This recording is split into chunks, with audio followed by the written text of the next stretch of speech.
So good morning, everyone. I wanted to welcome you at today's session, an interview with Serge Pun. Our initial idea was to keep it a young leaders session and hear about Serge and his personal journey as well as Myanmar, but we had so much interest to hear about Myanmar, which is why we've decided to open it up to broader public. So this will be conducted in the YLC format. It will be partly about Serge and his personal journey as well as the country itself. Following this session in the same room, we have another great session that you might be interested in. It's the New Faces of Asia, leaders who are transforming the region. And to close it off, we also do a YLC networking, which is available on Friday. So without further ado, let me pass the word over to Mike Milken.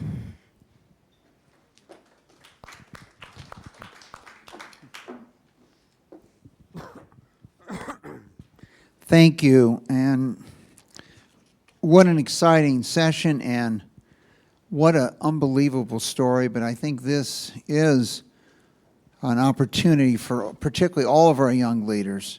And in our previous panel, what I tried to point out here, and you can ask yourself, why does an individual in India borrow at 12% and feel the opportunities are significant?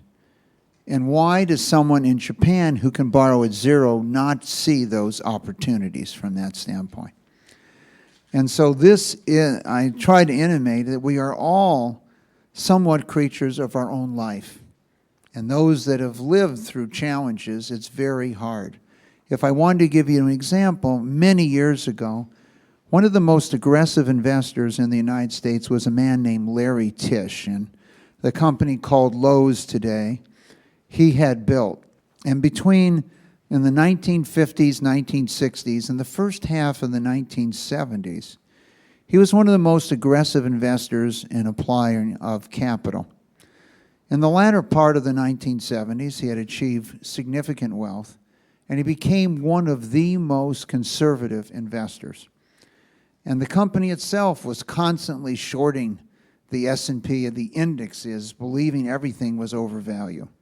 And so as you look at an individual through their life cycle, the question is, many people who were aggressive and felt there was numerous opportunities in the world, when they're young somehow become conservative later. And this is our challenge. Our challenge is the world is awash in liquidity. However, they're not investing. And I think what we're going to see in the next year or so, as countries who have driven interest rates down to 0 are going to look for other ways to get money invested. And as you saw in the last year or so, the Japanese pension fund sold $800 billion worth of Japanese government bonds to the government. In exchange, they have been given an opportunity to invest in high-yield bonds, stressed bonds, stocks around the world, and free to invest in any market around the world, not just in Japan. So if the institutions themselves won't do it, the government is going to do it itself. And it's searching out those individuals. And today, led by my boss, Staci Warden. Staci, could you join me up here? And Staci runs our Center for Financial Markets in Washington, D.C. And we believe at the Milken Institute that you can create incentives, financial incentives, to build cities, states, countries, or to correct the problems. And many years ago, there was this issue of acid rain in the United States. And movies were made how everyone was going to die from acid rain. And one of our fellows, Dr. Sandor and others, we created this market for sulfur index credits, sulfur SO2. And so if you reduced your emissions, you got credits. If you couldn't reduce your emissions to the right level, you had to buy credits. And within a little more than a decade, 95% of all acid rain, and they're not making a lot of movies right now, Staci, on how we're going to die from acid rain in the United States. So we have a challenge here. And what the excitement is, in our lifetime, we've seen this birth of a nation and an opportunity to change a nation. And we're lucky today, Staci, I'm turning over to here, we're going to hear the story of a young entrepreneur. Now, don't think young entrepreneur is related to chronology and or how old you are. Okay, I would say to you right now that Rupert Murdoch at 84 or 5 is one of the youngest people in the media industry, constantly thinking of new ideas. So we can find 30-year-olds that think like a 90-year-old, and we can find 85-year-olds that think like a 30-year-old. So don't get misled by age. So now I'm going to turn you over to the 30-year-old Staci Warden. Thank you very much, Mike.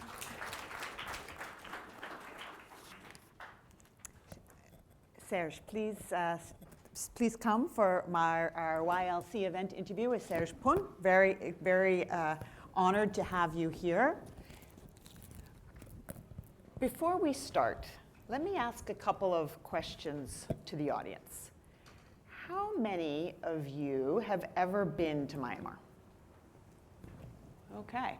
How many of you are either investing or doing business in some way in Myanmar? Okay. How many of you would like to find an opportunity to either invest or do business in Myanmar? How many of you would like to be Serge Pun? Okay.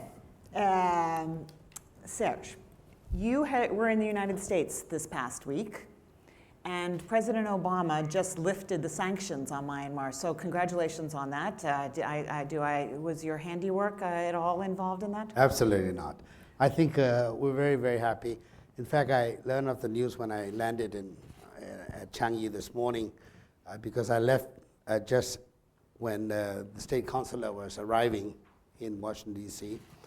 And although Ben Rhodes actually was giving a talk just at the eve of Aung San Suu Kyi arriving, revealing that the U.S. government has an intention to lift the sanctions, but will have to consult the state consular.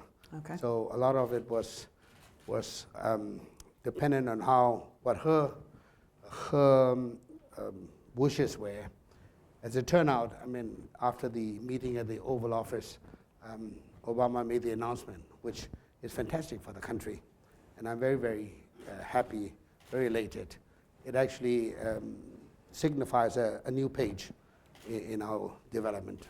Give us a little, some specifics on that, because when the president made the visit initially to Myanmar, a couple of good progress in this sphere has already taken place. But what does this mean, or what will it mean when it's executed? Well, there has been partial lifting of various restrictions in the past 2 or 3 years, and it all came in piecemeal. Okay. But at the end of the day, I think what we were looking for is a general lifting of sanctions for the country. You can still keep a few things like arms or JDET or whatever you wish that you felt it was sort of a threat to the national security of the United States.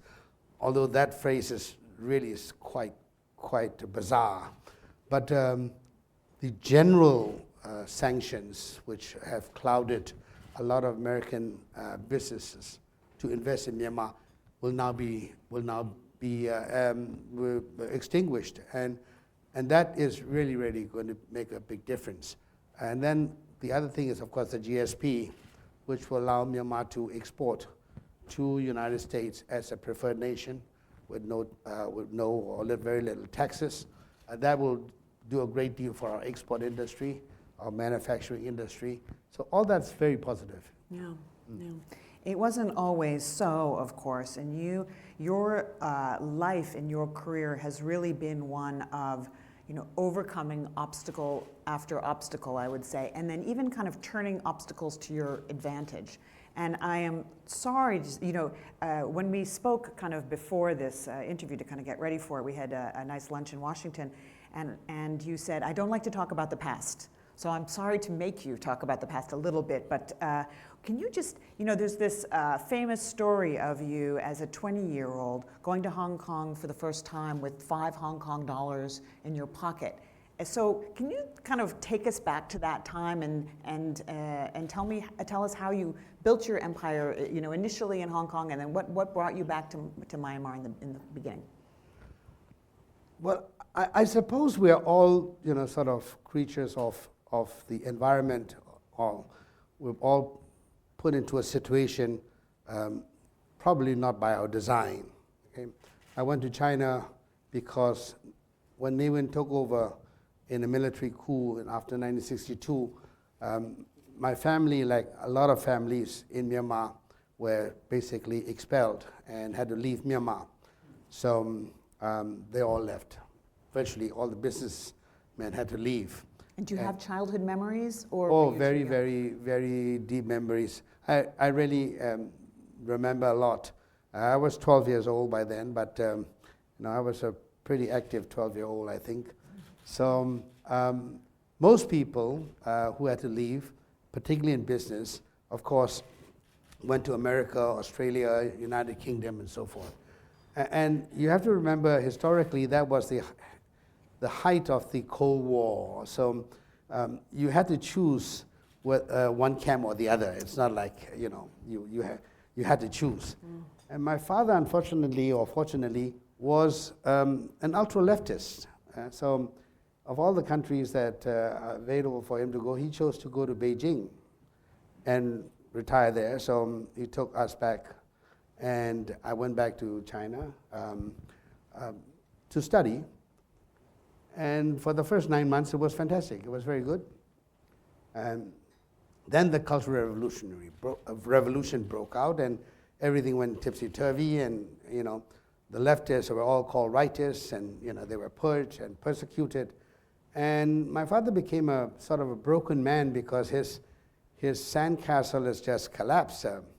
But then we were stuck. We couldn't leave the country, and we were sent to the farms like 15 million other young people. So I endured 4.5 years of very hard labor in the farms.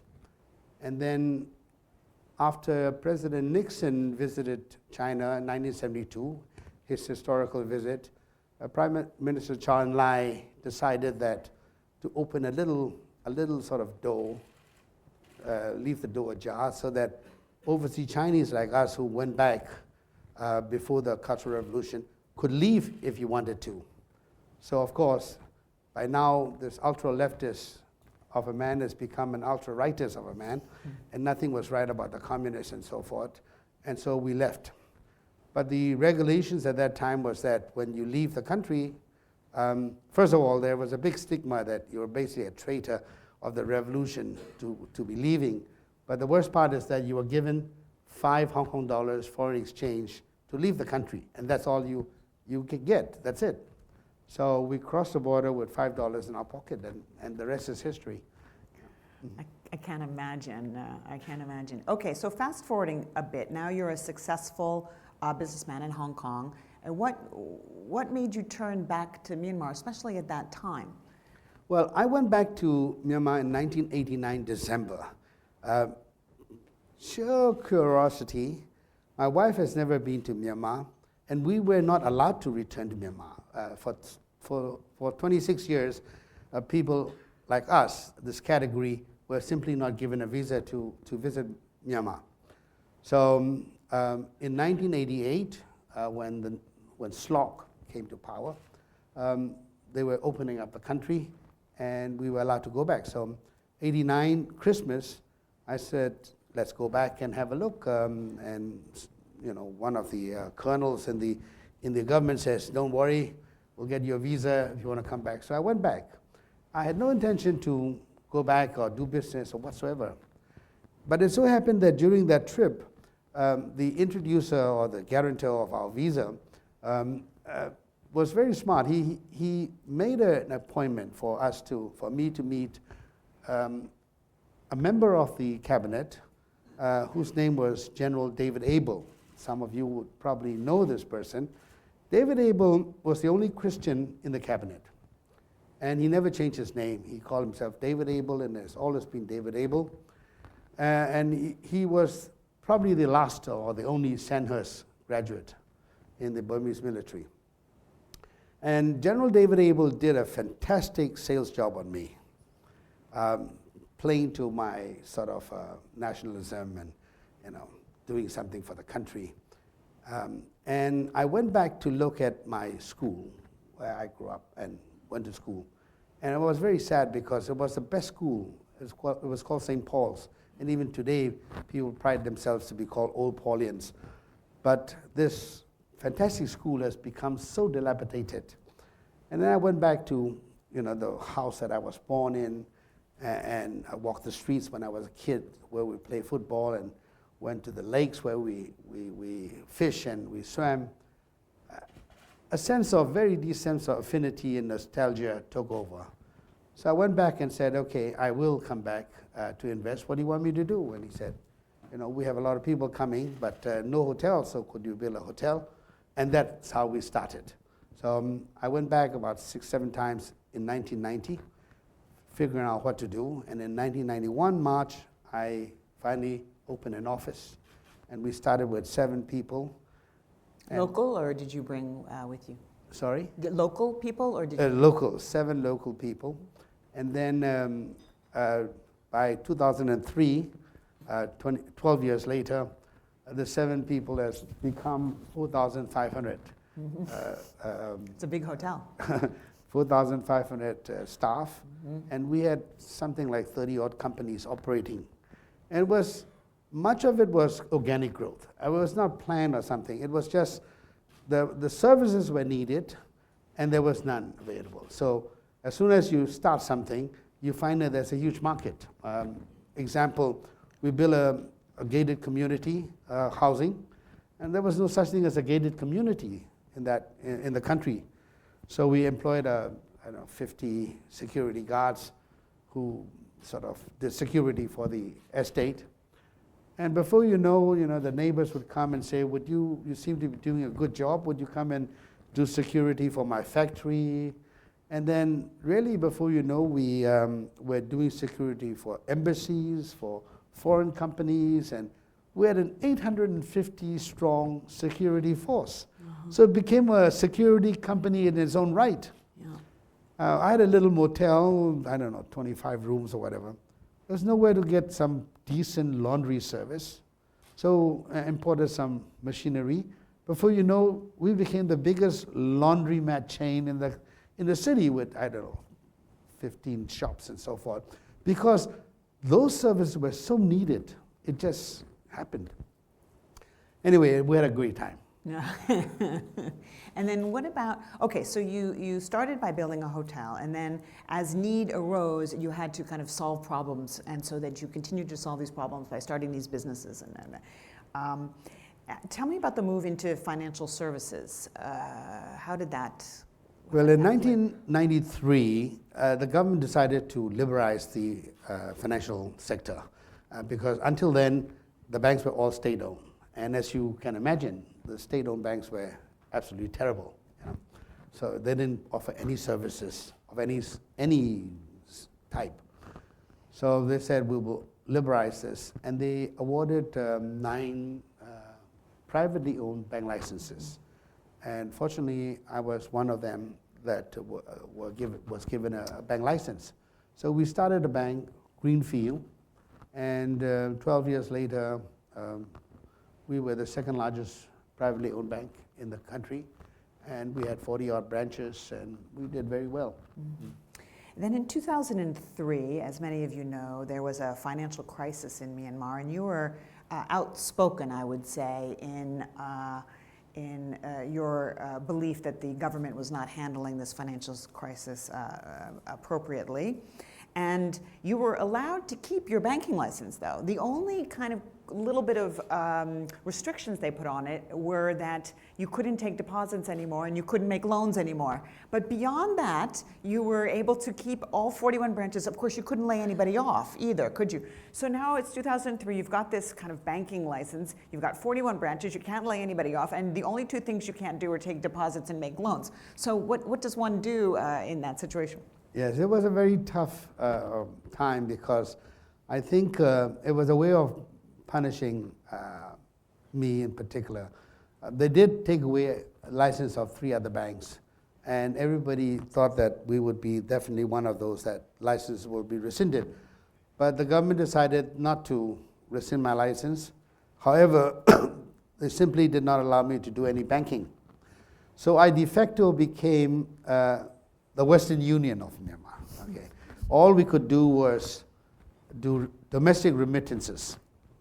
I think anybody would say that you just could not survive by the small fees that you earn doing remittances.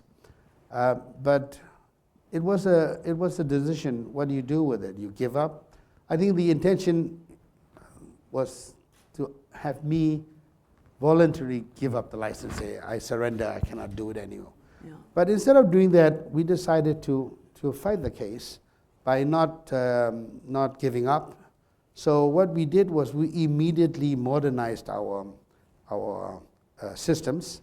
We got ourselves hooked up with satellite, and within 3 months, we took 85% of the domestic remittance business. And it's amazing. I mean, it's amazing. We actually, to be honest, we never knew what the outcome would be, or it was not like a scientific projection of what we'll make. We were just saying we've got to fight this and we're not going to give up. But it ended up that every day we were doing about 35,000 transactions. And for every transaction, we collected $1, 1,000 jats, which was $1 US, for handling fees. So that's 35,000 every day coming in. That's a lot of money. Yeah. And so we didn't go under, we didn't lose money, and we survived. Yeah. We survived for 9 years without a license until things in government came up. And then our license was granted or resumed. Yeah. In the meantime, some of the banks that have better relationships went way ahead of us. And when I got back our license in 2012, August, we had 0 deposits and 0 loans. And other people were way ahead with a couple of trillion deposits already. Yeah. So it was a tough time, Yeah. but I think that's how we survived. 3 years now, I think we have climbed back to be the number 4 bank in the country, and it's okay. Yeah. Yeah. You know, you also don't want to sort of gratuitously talk about the old regime, but let's talk a little bit about this idea of kind of those with better relations, because your reputation, of course, is one of no compromise on any backsheesh or easy route or corruption or anything. And can you just tell us a little bit about that and kind of the risk that entailed and what that meant for you, kind of good and bad over your... I think the first thing I want to disperse is this myth about morality. Okay. When I decided that we are not going to pay anybody any under-table money, when we started in 1991, it was really not about riding a high horse or anything. It was more a pragmatic decision, because I remember at that point of time, at that juncture of time, the South Korean president, who has retired for 15 years and who was responsible, a general, who was responsible for liberalizing South Korea and transiting it from military junta to democracy, was jailed for corruption 15 years ago. And this is the third administration, democratic administration, the third president after he gave up power, and he went to jail. The president pardoned him, so he came back out quite quickly. But the 4 chairmen of the 4 chairballs that accompanied him into jail never came out. Mm-hmm. And I'm saying to myself, I said, the last thing I would want is 25 years from now, when I'm about to retire and have a good time, and put me in jail because of something I did 25 years ago with the military generals. Yeah. So I set a policy, said we're not paying anybody. If we cannot get a project because we don't pay, so be it. I didn't need the project. I came back because the government wanted me to come back. I really didn't need that office. I need that office like I need a hole in my head, So that stuck. And before you know, I think fast forward 20 years, this became one of our strongest points. But it is also a fact that during that period, what I call the dark years of 2005 to 2010. And that policy nearly ruined us. Okay. And I had a lot of people, even within my own team, that said, we're not going to survive. We're going to be run over. We're going to be closed down. We're going to be taken over because we're not playing the game. And I am sad to say that I had a few key executives who left me to join other people because they really think that we would never survive. Well, I think somebody upstairs has been looking after us, and we survived. Although we didn't have new businesses, we survived. And then suddenly the winds changed. 2010 came, election, and Thein Sein became president. And he was a very good president, very clean. And suddenly everything falls in our favor. So that I think is what happened. Yeah. And then fast forward again to last week in The Economist, Honest Partner, a write-up of you and the way in which foreign direct investment now is kind of looking to you because you have this reputation of. Okay, so going forward, what do you think are the opportunities in Myanmar, and what is some advice that you might give to? There's a lot of hands raised about folks that are looking to invest and looking to do business in Myanmar. So where do you think the opportunities are, and what kind of advice might you give to folks? I think since a lot of people have been to Myanmar, I think Myanmar is not that unknown. When I was in America, I think it was more prevalent that a lot of people really don't know where Myanmar is exactly geographically. It's surprising.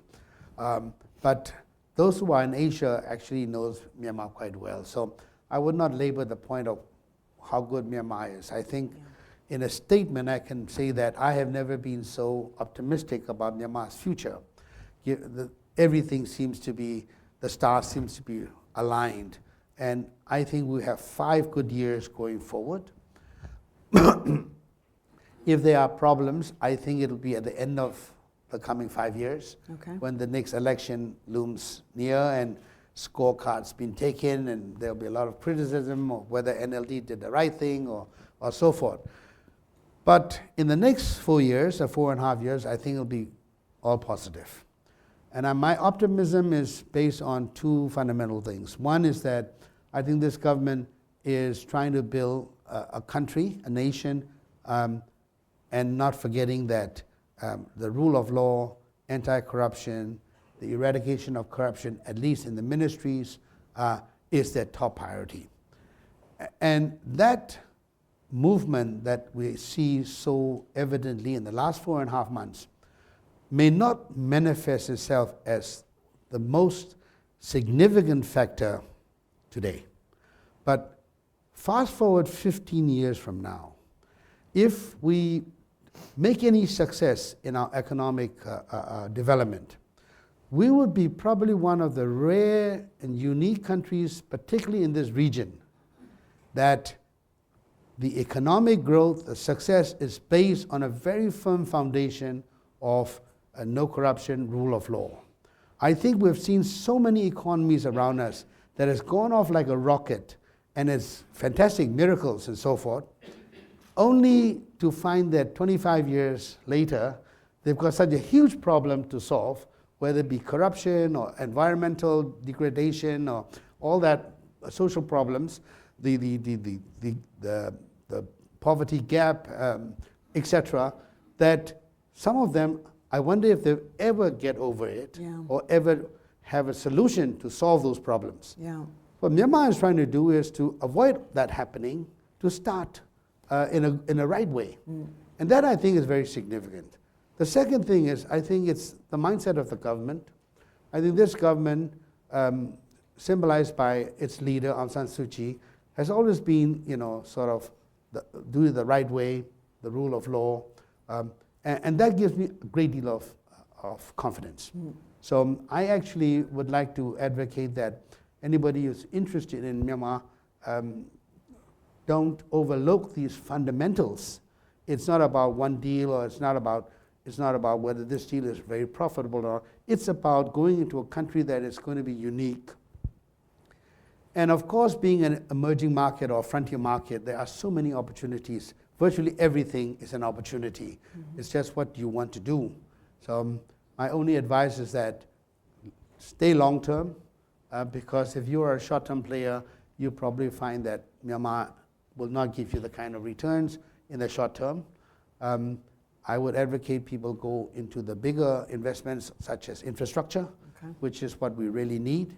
And infrastructure, again, I would say there are two types of infrastructure. One is the branches, as I call it, the branches. But I would like to see more investment in the trunk, the tree trunk, because we need the tree trunk in order to have the branches. And when you have the branches, you can have the leaves. But most investors are looking at the leaves or the branches, and nobody is really paying attention to building a tree trunk, which is the main backbone of our infrastructure. So what are you talking about in terms of tree We're trunk? talking about connectivity, we're talking about a proper road, trail, waterway between Yangon and Mandalay, from where it can go off to up to the north, it can go to the east, it can go into China, it can go into Thailand, it can go into the west, into India, and it can go to Chaopyu, the deep sea port, and it can go right down to the south on the Trinidad Division, where the Magui archipelago is. So, but without that trunk, without that main backbone, I find it a little difficult to hang those branches. And they're all very isolated. Okay. You know, I have a bunch more questions about that to ask you, but we did promise to leave some time for Q&A. So let me turn to the audience, and if I could collect, who's running mics? It's hard for me to see. If I could have just a show of hands, and I'll collect a couple of questions together, and we'll let the audience, and if not, I'll just carry on. So it's a bit hard for me to see what that, yeah.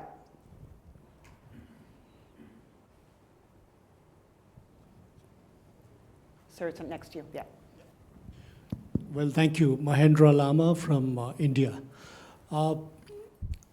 Just wanted to check that you are talking about investment in Myanmar, but there are huge opportunities created by India's actist policy, right? And in the actist policy, the central actor in India is the northeast part of India, with 8 different provinces.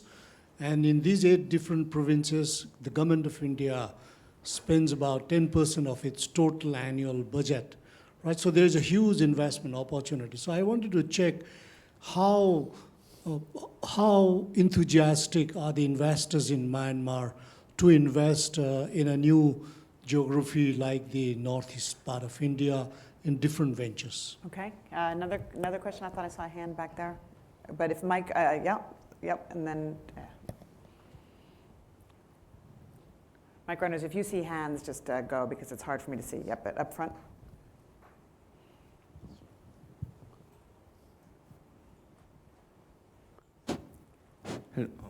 Hello.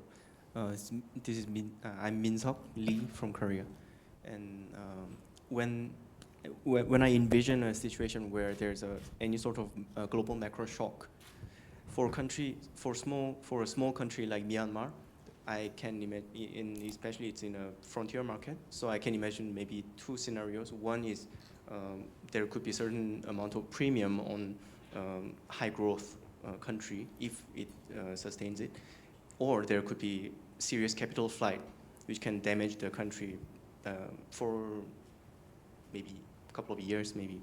What kind of scenario do you think will happen, and what is your basis? Okay. Anybody else? Yep, over here.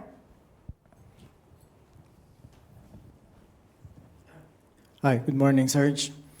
My question, you just mentioned... Give us your name, I'm sorry, name. Oh, I'm Dicky Yuhuiko, I'm from the Philippines. Okay.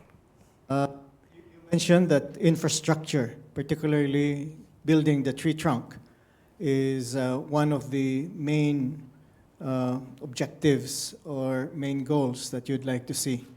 Now, my question is, are there incentives offered by the Myanmar government for investors to get into the infrastructure business. Okay. And then we can take one more if there's one last question. Okay, yep. Brad Gordon, AIM Infrastructure. Mr. Pun, two questions. One, when I've been in Burma looking for opportunities, I'm having a hard time finding partners who are not on the OFAC list. So maybe you could just address that. The second issue. You never came to see us? I never came to see you. I found U Koko too in the port sector, so that was good. The second question is, I think, an ethical dilemma that's faced not just by Burma, but by all of us in the region. To set the stage, Wisconsin has 170,000. No. Just the question. The Just the question. Yep. Bangladesh is the same size as Wisconsin, with 165 million people. How are the Rohingya and the overflow from Bangladesh into Burma, how is that going to be handled without coming to crisis? Okay, all right, so let me just recap a little bit for you. First, we've got the idea of how Myanmar will react to macroeconomic shocks. You could imagine kind of a benign and a less benign scenario.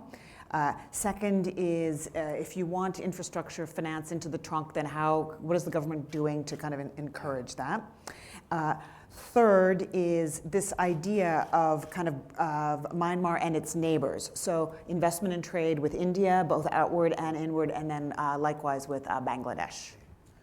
Well, I'll try to answer it from a perspective of a businessman. I'm not a member of the government. I don't have any representation, and whatever I say actually do not represent the government. So let's be clear on that.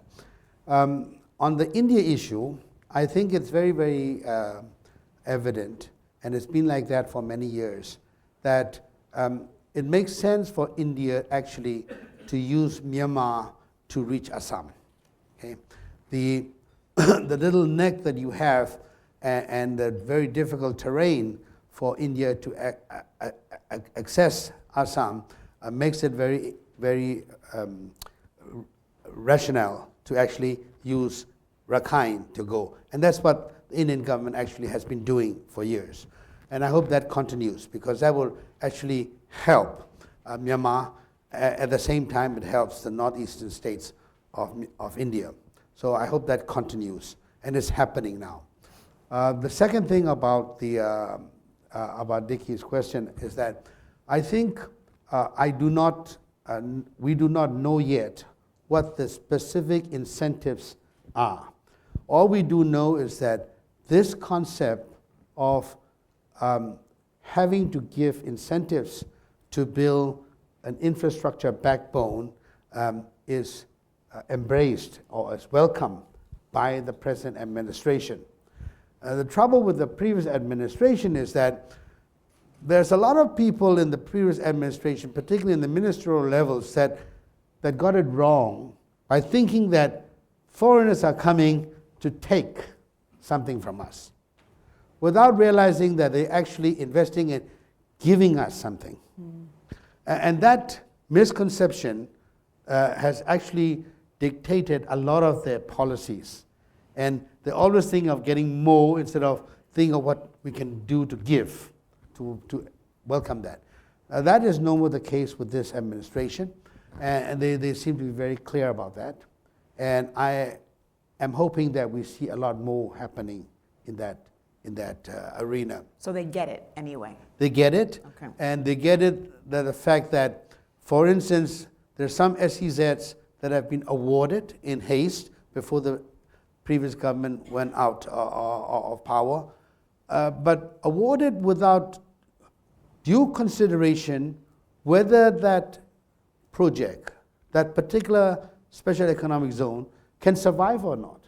It was more like we want to put a trophy on that we did it. But it will not survive based on the terms that it was awarded. It has to be a lot more than that to make it viable. And this government is trying to rectify all of that, to make it happen, and so that it's sustainable and so forth. So that's what's happening on the scene at this moment. And it is no more an issue of trophies. It's no more an issue of each ministry trying to just hang on to what they own. It is, I'm very encouraged by one statement that the leaders have said today. It says, all our ministries actually work for the people. Okay? It's not about ourselves. And therefore, it doesn't matter who owns what. In the past, it matters because every ministry doesn't want to let go of what they own. And they want to negotiate deals that will benefit their ministry and nothing more.